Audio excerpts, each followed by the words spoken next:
We're here today because it has come to our attention that the Kenney government is going to follow up on its controversial Bill 22, which could have been called the We're Firing the Guy Who's Investigating Us Act, with a new piece of legislation which could be called the We're Gagging Our Critics Act. In other words, the UCP will follow up on their attack on the rule of law with an attack on democracy and civil society. This new legislation, which could be tabled as early as tomorrow or even next week, will impose restrictions on union advocacy spending, restrictions that are unprecedented in Canadian history and which are almost certainly unconstitutional. Specifically, the UCP and their new worker suppression law will require unions to get permission from individual members before they can use any portion of their dues on advocacy efforts or campaigns that the government deems to be political. This is not just during election periods, but year-round. The government will decide what activities and campaigns will be restricted, and the government will ignore and override the labor movement's internal mechanisms for democratic decision-making. Tellingly, the rules will only apply to unions. Corporations will not be required to get permission from their shareholders when they engage in overt or even covert attempts to influence lawmakers or the public. Likewise, business associations like the Canadian Association of Petroleum Producers, Restaurants Canada, the Chamber of Commerce, or the Canadian Federation of Independent Business will not be required to go back to their members every time they lobby politicians, run campaigns, or buy ads. The rules will also not apply to right-wing groups like Rebel Media, the Fraser Institute, the Merit Shop Contractors, the Canadian Taxpayers Federation, or to the various companies that made donations to right-wing PACs, to the right-wing PACs that spent so much money on attack ads against the NDP in the lead up to the last election. Again, these rules will only apply to unions. The Kenney government's new bill represents a cowardly, unbalanced, and fundamentally undemocratic attack on working Albertans and their ability to be heard and exert influence on the political stage. In an effort to justify these reprehensible piece of legislation, Premier Kenney and his various henchmen will do what they have proven to do best. They will lie, they will distort, and they will spin. Specifically, they will say that they have a mandate to do this because it was mentioned on page 22 of their 110-page election platform document, even though they know full well that 99.9% of people who voted for them never read this passage, and even though they know full well that these restrictions fly in the face of well-established Canadian laws, norms, and practices. They will also say that they are doing this to protect the rights and freedoms of individual Alberta workers. But let's be serious. The UCP is not the workers' party, it's the boss's party. The law that they're about to introduce isn't motivated by concerns for ordinary working Albertans, and it's not motivated by concerns about freedom, rights, or democracy. In fact, it's the exact opposite of all of those things. Despite the Orwellian rationales that will be provided by the UCP and the Premier, what this is really about is undermining the bargaining power of Alberta workers so that employers can more easily reduce wages, benefits, and workplace protections. It's also about silencing the UCP's critics and weakening groups that Premier Kenney knows will stand up to him and push back against his agenda. And if there was ever a time that ordinary working Albertans needed someone to push back against the provincial government's agenda, it's now. That's what unions do. We stand up for the powerless and we push back against the powerful. That's why we are being targeted. As we've seen over the past few weeks, the UCP agenda includes things like handing huge tax breaks to profitable corporations and the wealthy, and paying for those giveaways by slashing support for healthcare, education, and other important public services. The UCP agenda also includes attacks on pensions, attacks on regulations that protect consumers, workers, and the environment, plans to introduce U.S.-style for-profit health care and reject a national pharmacare plan, plans to use public money to finance more private religious schools, and plans to ignore climate change and abandon efforts to diversify the Alberta economy. Premier Kenney knows that Albertans don't actually support many or even any of these policy directions. He knows that these are not the things that Albertans actually voted for in the election last spring. And he knows that Albertans will eventually figure out that they've been victims of a cruel bait and switch. That's why he wants to shut unions up. He knows we will be a thorn in his side as he attempts to implement his controversial agenda.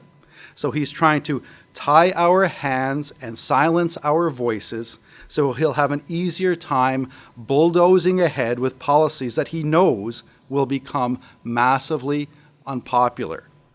In addition to his arguments about choice, which we know he will make, Premier Kenney will say that this is about safeguarding democracy. But the truth is, unions are the ultimate democratic organizations. Our agendas are developed by members and voted on by members. The reality that Premier Kenney ignores is that our members want us to stand up and fight for them, both in the workplace and on the political stage. Premier Kenney will also say that this is about cleaning up politics. But what it's really about is stacking the deck so that it's only corporations and the wealthy who set and dominate the political agenda, not ordinary working people. Finally, he will say that this is about unions, forcing unions to focus on what he will describe as their core functions. But advocating for what members value, both in the workplace and in the broader economy and society, is one of our core functions. And standing up to bullies, whether in the workplace or on the political stage, is also one of our core functions. So if we're not advocating on the public stage and we're not making people like Jason Kenney uncomfortable, we're not doing our jobs. And if people like Jason Kenney are successful in weakening unions, all working people, not just our members, will pay the price. Way back in the 1950s, the famous Canadian economist John Kenneth Galbraith said that societies and economies are healthier when they have countervailing forces to provide balance, so that one group doesn't get too powerful at the expense of others. In particular, he said that strong and vocal unions are necessary to balance the power of strong and influential corporations. More recently, Nobel Prize-winning economist Paul Krugman picked up on this theme when he said, and I quote, "Unions are the only effective counterbalance to the power of corporations and the wealthy." What Premier Kenney is proposing would unbalance the scales, undermine the countervailing forces, and give employers, the wealthy, and corporations unprecedented power to set both wages and working conditions and set and influence the political agenda. That's why what the UCP is planning is so dangerous. Their new law will remove important countervailing forces, unbalance the scales, and give the powerful few even more power over the less powerful many.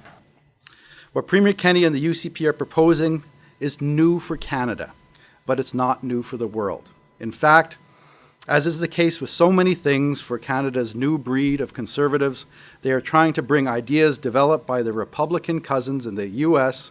north of the border. In particular, Republicans in more than 20 American states have been using so-called right-to-work laws, which make all or part of union dues optional. They've been trying to use these laws as mechanisms to starve unions of the resources they need to be effective. For Albertans who ask, why should I care? The evidence from the United States with their right-to-work laws is the answer. American states that have implemented right-to-work laws, so-called optional dues, which is what the Kenney government is proposing, they have lower wages and lower median household incomes because worker bargaining power is suppressed. They have higher workplace fatalities because union oversight is reduced. They have lower rates of economic growth because consumers have less money to spend. They They have substandard public services because weaker unions mean the political priorities of the wealthy, like tax cuts for corporations, always dominate. They have higher levels of inequality. In fact, one Harvard study suggests that as much as 1/3 of the growth in U.S. inequality over the last 30 years, which has been huge, can be directly attributable to the weakening of unions. And they even have lower rates of business investment, because companies don't want to invest in jurisdictions with crumbling infrastructure and poorly educated workforces. Conversely, the World Bank, hardly a radical leftist organization, has found that countries that foster worker bargaining power and promote collective bargaining and a healthy worker voice on the political stage, these countries have lower rates of unemployment, lower rates of inequality, and lower rates of inflation. They have higher rates of economic growth, higher productivity, speedier adjustments to economic shocks, and a smaller wage gap between men and women. The American middle class is on life support because of laws aimed at weakening worker power, both in the workplace and on the political stage. Premier Kenney clearly wants to use Alberta as a beachhead to bring these kind of destructive policies to Canada. Today, we in the Alberta Labour Movement are issuing a warning and making a commitment. Our warning to Albertans is that these policies won't just undermine unions, and they won't just affect union members. They will undermine all workers in this province and the entire Alberta middle class. Our commitment to our members and to all working Albertans is that we will fight Jason Kenney's attempt to bring American-style anti-worker laws to our province with everything that we've got. We will fight them in the courts, we will fight them at the ballot box, and we will fight them in the streets if necessary. Right-wing authoritarianism is on the rise across the world, from Hungary and Turkey to Brazil and even the United States. The UCP's worker gag law represents more than a faint echo of this kind of dangerous and corrosive politics. For the sake of our democracy and for the sake of our middle-class society, we can't and we won't let these kind of bad seeds take root in Alberta.